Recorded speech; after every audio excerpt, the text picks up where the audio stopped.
Ya, mohon disimak Bapak. Salah satu persoalan pemerataan pembangunan di Sumatera Utara adalah masih minimnya moda transportasi yang menghubungkan antar daerah, terutama pada daerah-daerah terpencil. Pertanyaannya, saya tidak ulang sekali lagi.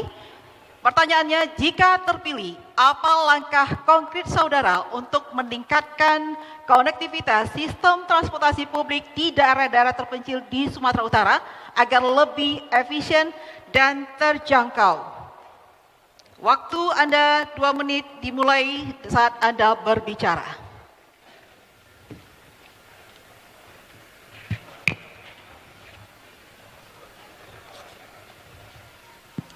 Terima kasih. Untuk konektivitas transportasi massal ini harus kehadiran pemerintah untuk ikut serta menyiapkan ramah lingkungan yang bersifat polusi yang harus kita perhatikan. Yang kedua, konektivitas antar provinsi, antar kabupaten, ini harus benar-benar bisa menjawab kebutuhan rakyat di mana pusat-pusat keramaian. Yang ketiga, yaitu perbaikan jalan-jalan yang harus kita perbaiki, mana jalan itu jalan provinsi, jalan kabupaten kota, dan jalan nasional. Ini harus jelas, jangan nanti berbicara jalan itu sampai ke desa-desa, jalan desa pekerjaannya kepala desa, pekerjaannya kecamatan, pekerjaannya kabupaten, bukan urusan gubernur, tapi gubernur mengkoordinir untuk tercapainya itu. Saudara-saudara saya, untuk proses ini kehadiran pemerintah, dia menjadikan loyal. Wali kota, bupati harus ikutin benar. Jangan sembarang mengatur, merubah yang akhirnya kemacetan dan kesulitan rakyat di dalam menjalankan kehidupannya sehari-hari. Ini saya mohon dengan segala hormat, dan ini menjadikan benar-benar yang harus kita lakukan terkoordinir, loyalitas, esprit de corps, yang harus bisa kita kerjasama. Saudara-saudara saya, pasti kita bisa kalau kita bersatu, bukan merasa dia yang paling berkuasa di tempat ini. Terima kasih. Baik, terima kasih paslon nomor urut 2. Kini kita ke calon gubernur nomor urut 1.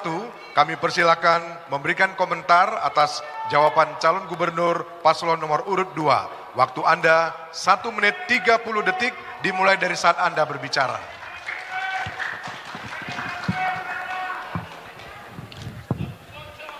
Baik, yang disampaikan Pak Edi tadi tentang moda transportasi ramah lingkungan. Mungkin Pak, rumah Bapak di Johor bisa naik bis listrik dari Pemko Medan, mungkin Pak, bisa lihat Pak.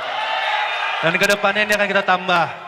Di Medan akan kita tambah seluruh bis yang ada di kota Medan, nanti setelah tanggal 24 kita ganti bus listrik semuanya. Jadi nggak perlu 5 tahun Pak, ini akan kita lakukan. Yang berikutnya tentang moda transportasi di daerah-daerah terpencil. Kalau mau disampaikan, tadi mau disampaikan moda transportasinya, saya yakin kalau sekarang dikasih moda transportasinya 2 bulan, moda transportasi itu hancur. Kenapa? Karena jalannya pun hancur. Kayak mana mau moda transportasi? Oleh karena itu, ke depannya infrastruktur harus benar-benar dijadikan keutamaan. Kalau tadi dibilang desa, kerjaan kepala desa, jalan rusak yang lain dibilang punya nasional.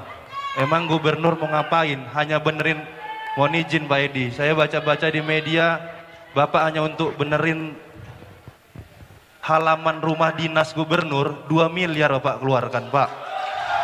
Tapi untuk jalan yang lain, tak ada. Nggak mau, malah kepala desa lah, bupati wali kota lah, pemerintah pusat lah. Nah, jangan hanya rumah dinas Pak yang diaspal 2 miliar. Baik, waktu Anda sudah habis. Ya, mohon. Ya, kami mohon para pendukung pasangan calon untuk tetap tertib selama pasangan calon menyampaikan visi misinya. Kami mohon kerjasamanya tetap kondusif supaya sama-sama kita bisa memahami pemaparan dari masing-masing pasangan calon. Kita lanjutkan. Kami persilakan calon gubernur paslon nomor urut 2 untuk menanggapi waktu Anda 1 menit 30 detik dimulai saat Anda berbicara. Terima kasih. Saya tahu ada 9 bus listrik di Kota Medan ini. Harusnya penyerahannya dari Jakarta itu gubernur yang diajak di situ. Dari gubernur diserahkan ke wali kota dan ditentukan ada kerjasama yang harus diselesaikan. Dan pada akhirnya menjadi suatu keributan dan kendaraan itu sampai sekarang belum terselesaikan. Masih ribut.